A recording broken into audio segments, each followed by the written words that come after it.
So when we're looking at the short story by Catherine Mansfield, Miss Brill, there's a lot of different things to talk about, and I'm thinking that this session we might do two, talk about this week, and then come back next week with some other things about the same thing.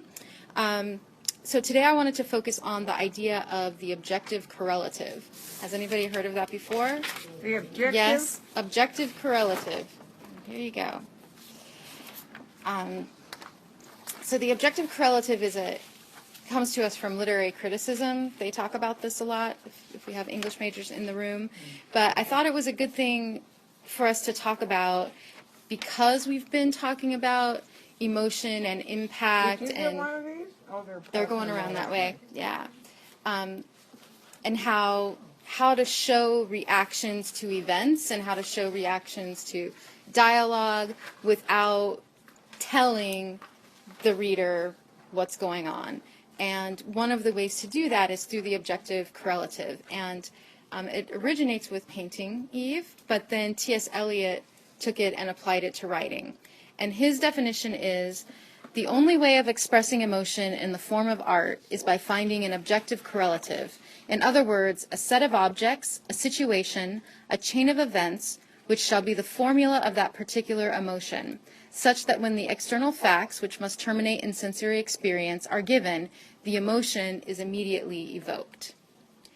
Are you reading from this? I did, yeah, it's right there. Okay.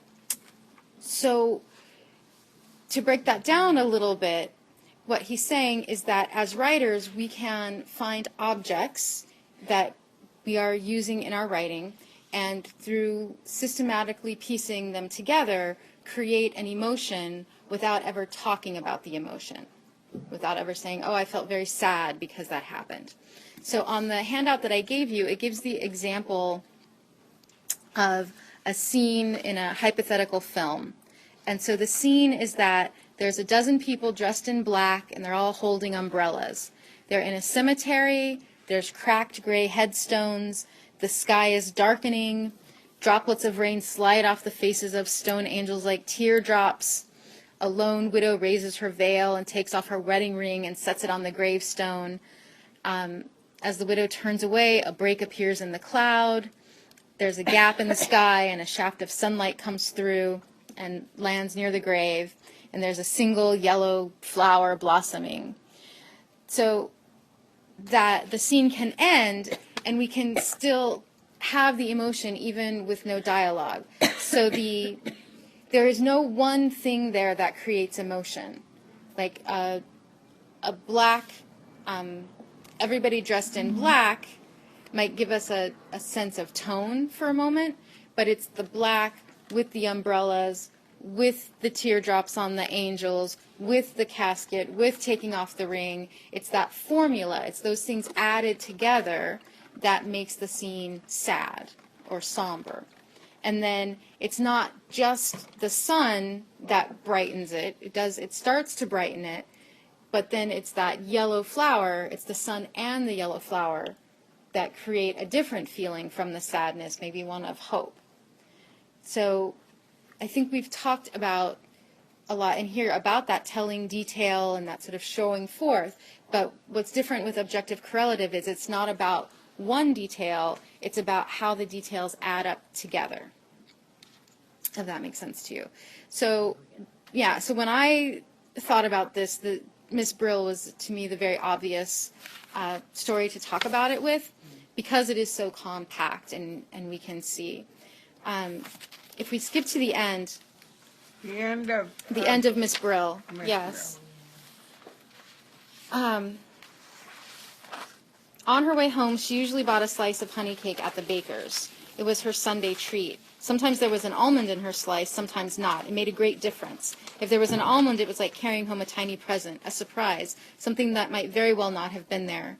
She hurried on the almond sundaes and struck the match for the kettle in quite a dashing way. But today, she passed the baker's by. So there's such emotion in that action or lack of action. Climbed the stairs, went into the little dark room, her room like a cupboard, and sat down on the red eiderdown. She sat there for a long time. The box that the fur came out of was on the bed. She unclasped the necklet quickly, quickly without looking laid it inside. But when she put the lid on, she thought she heard something crying. And I just tear up at the end of this story every time that I read it. And the crazy thing is, if you look at what this story is about, a woman walks to the park and then she goes home. So why am I crying at the end of the story? And it has to do with how Mansfield has combined these little details to evoke this emotion. So why is it powerful that she doesn't go to the baker's? She always goes, and it's this treat that she looks forward to. And the writer never says why she doesn't go. But do we know? She's down. Right, she's down. She's what happens right before this moment has depressed her to the degree that she can't do something that usually gives her joy. And that brings us down with her. Yeah, I wanted to slap that boy. Right, you want to slap that boy. How dare you do that to this woman? And then when she just puts the little fox fur away, there's some, why is that so upsetting? Because Well, that's that expression. fox fur is really, if you wanted to say something is the objective correlative, that fox fur, it's throughout the whole, and she really personifies it. She turns it into an object, or a person, or a thing. Throughout, at first it's the little beady eyes, and then, they're bright, and because she's cheerful, she's on her way out, she's doing her outing. So as the story goes along, this particular thing, this fur thing, is really where she projects all of her emotions. It's the object that describes the emotions. And so in the beginning, while it's bright and happy and ready to go out, she's feeling, at the end, it's that's actually crying from the box. Right. Herself. And she's, she in the beginning she even describes him, that little rogue biting its own tail by her ear. He's so delightful. It's so delightful to get him out, right? Right. Yes. So the fox fur definitely is part of the objective correlative equation. But if you look at the other characters, she also defines the other people in the story by what they're wearing. Every single person, when she notices them, she identifies them by at least one piece of clothing. So this is how she deals. This is how she is making sense out of the world around her, until we get to that character that she's watching, the ermine toque. We don't even know who that person is. It gets to the point where she doesn't even describe the person. She only describes the defining piece of clothing. So we're sort of baby stepped toward the person is the clothing, so that then when she puts that fox fur away, it's even more powerful because we see how much it's the definition of who she thinks that she is.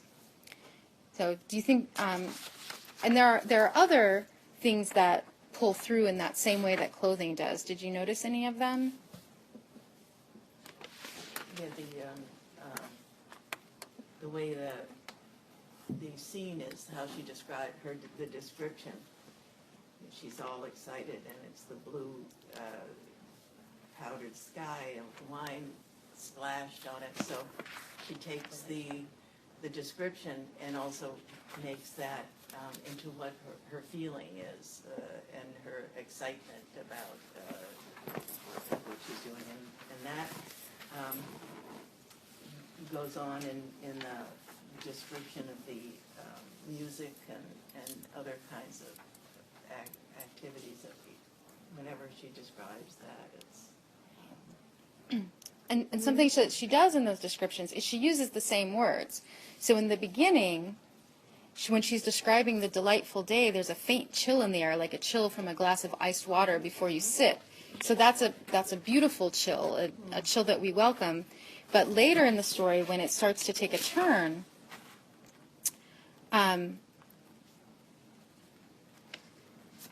and what they played was warm, sunny, yet there was just a faint chill, a something. What was it? Not sadness. No, not sadness.